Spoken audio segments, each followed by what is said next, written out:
Viva Voz, com Vera Magalhães.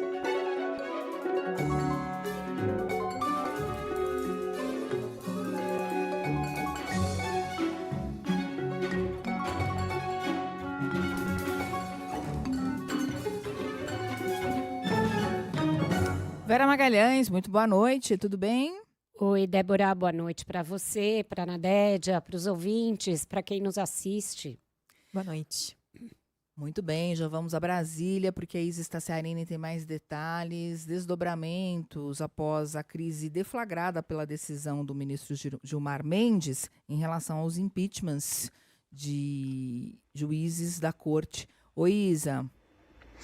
Oi, Débora. Pois é, o ministro do Supremo Tribunal Federal, Gilmar Mendes, rejeitou hoje o pedido feito pela Advocacia Geral da União para reconsiderar a decisão que restringiu exclusivamente à Procuradoria-Geral da República a prerrogativa de apresentar pedidos de impeachment contra ministros da Suprema Corte por eventuais crimes de responsabilidade.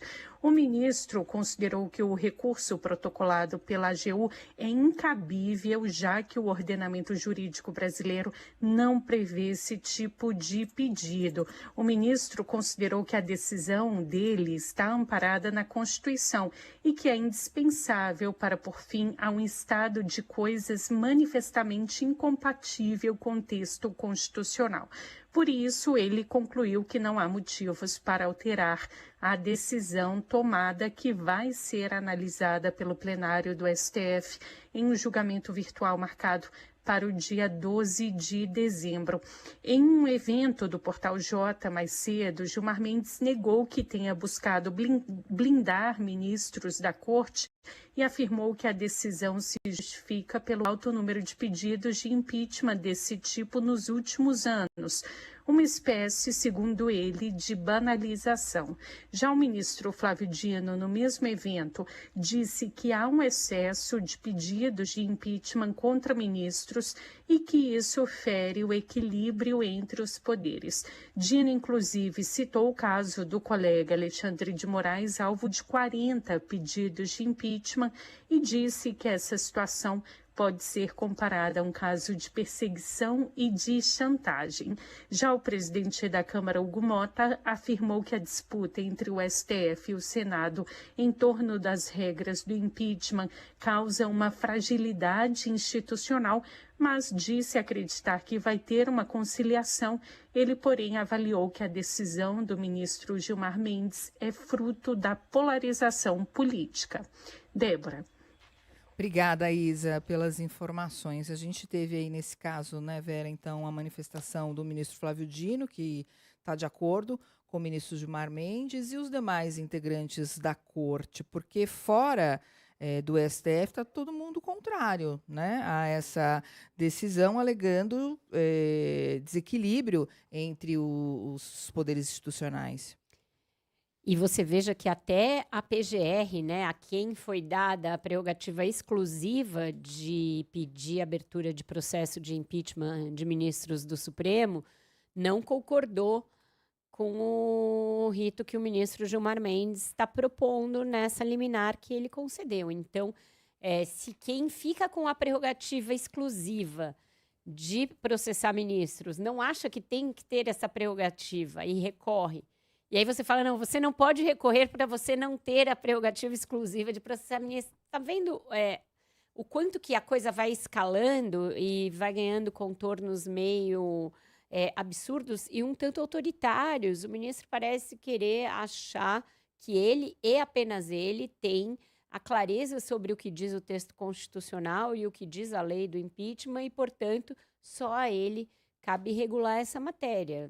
Não acredito que isso seja razoável e nem sustentável. Vamos ver como os demais ministros vão se comportar nesse assunto. É um tema delicado, pelo seguinte: a Corte se uniu muito quando foi alvo de ataques do bolsonarismo. Isso serviu para unir, inclusive, grupos dentro do Supremo que não tinham tantas afinidades assim. Por exemplo, ministros como o próprio Gilmar Mendes e o ministro Roberto Barroso, que tinham tido desavenças sérias no passado, começaram a jogar afinados e a comungar das mesmas teses porque entenderam que era a corte como um todo, institucionalmente, que estava sendo alvo de ataques. Essa decisão do ministro vai um pouco além disso, no meu entendimento. Ela tende a contrariar ministros que, sim, concordam que o Supremo foi muito atacado nos anos recentes pelo bolsonarismo, que houve, sim, tentativa de golpe, mas que isso não dá ao Supremo a possibilidade de se blindar limitando quem é que pode e quem não pode ir até o Senado pedir a abertura de um processo de impeachment contra ministros do Supremo. Até aqui, a leitura do texto era de que qualquer cidadão pode fazê-lo, mas que cabe à mesa levar adiante e depois tem um número mínimo de senadores que tem que votar para que o processo se instale e prossiga. Então, eu acho que vai ter divergências, mas até aqui não dá para apurar como vai votar cada ministro se isso chegar de fato ao plenário.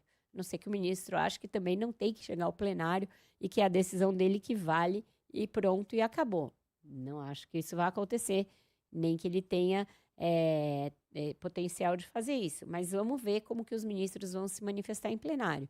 Porque ele tem um grupo muito coeso em torno dele. Tem o próprio ministro Flávio Dino, que já se manifestou, ministro Alexandre de Moraes, e a gente tem de lembrar que o Gilmar foi um apoio importante ao Alexandre quando as decisões dele próprio estavam questionadas. Então, eu acho Alexandre que é a principal vítima, inclusive, né? São mais de 80 pedidos, metade contra Alexandre de Moraes. Então, esse eu acho que tende a concordar com o ministro Gilmar e a votar com ele. O ministro Toffoli tende a votar com ele também.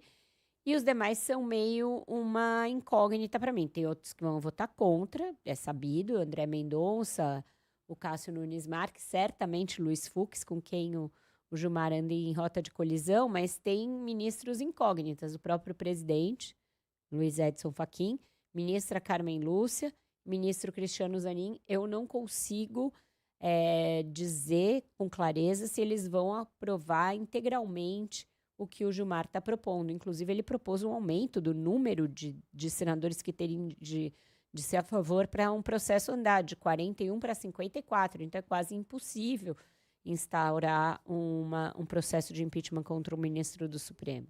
Enquanto não vai para o plenário, além de debater a questão do impeachment em si, está reacendida a discussão sobre as decisões monocráticas e liminares, né? Isso aí era uma reação esperada, que ontem já ficava claro que os senadores e os deputados buscariam, e que, sim, é a consequência mais imediata, na Dédia. O Congresso vai tentar aprovar essa restrição maior a decisões monocráticas. Qual é o risco?